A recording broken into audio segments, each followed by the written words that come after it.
Hey guys, how's it going? Kevin Cleary here with a quick first impressions video for you. I've got a new Reeve knife here, and I think this might be the very first time that I've actually had a brand new from a retailer Reeve knife. Most of the time, most of the Reeve stuff I've had has been secondhand from Blade Forums or somewhere else. The other thing is, most of it has been, a couple of years old. Now, that's not a problem. Reeve knives hold up really, really well, but I'll show you what's in the box. Normally there'd be a knife in the box, but I've already taken that out. But if you look at, here's registration card, what else? Care, how to take care of a fixed blade. If you want to pause and read that, I suppose you can. Let's get that open for you. So yeah, if you want to pause and read that, feel free. A little bit of paper. I've taken the lanyard off already. I've only had this knife for, I don't know, an hour or so, and it was already annoying me, so I took it off. Reeve sticker. I guess I should have shown you that initially. And then this is kind of interesting. So here's the manufacturing card, January 27th, 2020. So current year. I don't think I've ever had a Reeve knife. In fact, I know I haven't ever had a Reeve knife that was actually manufactured in the year that I got it. So that's kind of a cool experience. I did get this from Thunderbird Gear. Now, Thunderbird Gear is a store not far from me in Bolton. I guess far enough, probably a couple hours drive. But over in Bolton, Ontario. And Steve Knapp, the owner, and I have for a while now been talking about me going down there and kind of looking through some of his stuff and just checking out the store and sharing it with you guys. He has some pretty cool stuff. I will put a link to the store down in the description box. And just kind of give you a heads up to look for at some point in the future, me making a trip down there and spending some FaceTime with Steve and checking out the store. Right now, we're doing the social distancing thing, so that's not probably going to be in the cards unless we make a special arrangement, which, there may be some value in that as well. But now that we've gotten that stuff out of the way, let me share this knife with you. Let me get this thing out of the sheath so you can take a good look. So what we have here is a Reeve Nyala in single blade shape, S35VN steel, really nice hollow grind there. All right, fairly substantial blade stock. So this is a fairly hefty piece of S35VN. Moving down here, we've got natural canvas micarta scales. The blade tang, you can see, is a bit proud of the scales there. It feels really, really good in hand. I don't know if you were questioning that. I have already removed the lanyard. This lanyard is quite long and was really annoying me, so I took it off right away. But there you go. You can kind of take a quick look at the knife. You can see the Reeve logo over there, Idaho made on this side.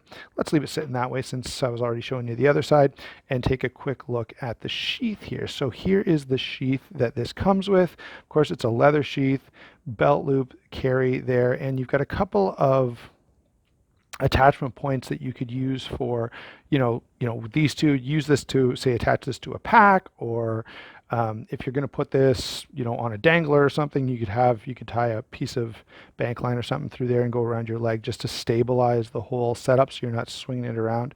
All right, for me, this will be sort of EDC / hiking, outdoor use type of knife. So, carrying it in this configuration will be just fine. For those of you who are like, Kevin, you always talk about how much you like Kydex sheaths.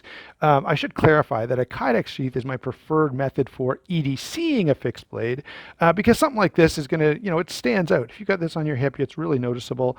And if you're driving, okay, think about it. If your belt's right there, when you go to sit in the car, where's this going to land? Basically, it's going to jam right into the seat. So it's not going to, it's not a great setup for EDC, but for outdoor use, for hiking, hunting, whatever the case may be, this is a really nice setup. Also, since we're talking about this sheath, I will, before I get to the full review, have made some slight modifications to this. Just, I'll probably wet form it and then treat it with some neat's foot oil or something like that. All right. Let's now get the sheath. We can leave the sheath in there, but let's now take a look and give you guys a quick rundown on size and weight. This is a substantial knife. Let me sort of warn you about that right off the start. All right, 8 3/4 inches overall. So it's not huge. Okay, it's not this big massive thing, but it does have a 4-inch blade, 4 5/8 inch handle. Down here, the grip area, now you can see there's quite a bit of extra space here. So if you had really big hands, and your pinky landed out here, I don't think that would be a problem.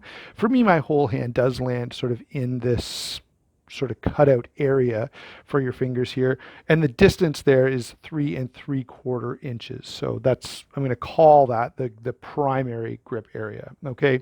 In terms of weight on this, now again, let me show you the blade stock and how much of that blade stock is carried out to the tip there. So this is a substantial little knife. All right. But this thing weighs in at 6 ounces. All right. And that's without the sheath.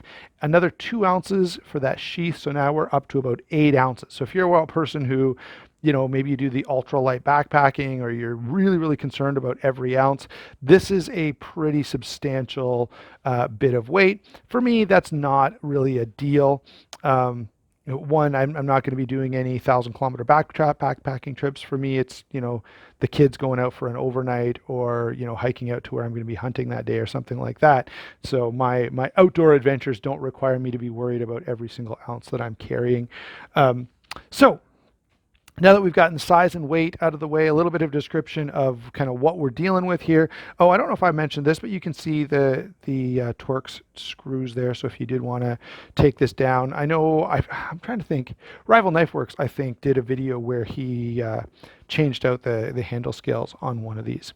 Anyway, back to our primary thought here. What are my first impressions on this? What's the thing that strikes me most? The two things that really stand out to me about this knife are, number one, it's a workhorse. This is a substantial knife. You know, this is not about this is not about, you know, slicing apples. This is really pretty heavy duty here. Okay, that's the first thing that really strikes me. Feels really great in hand. But the other thing, and I guess this is kind of a twofold thing here, it looks beautiful. This is a work of art. Gorgeous, gorgeous knife.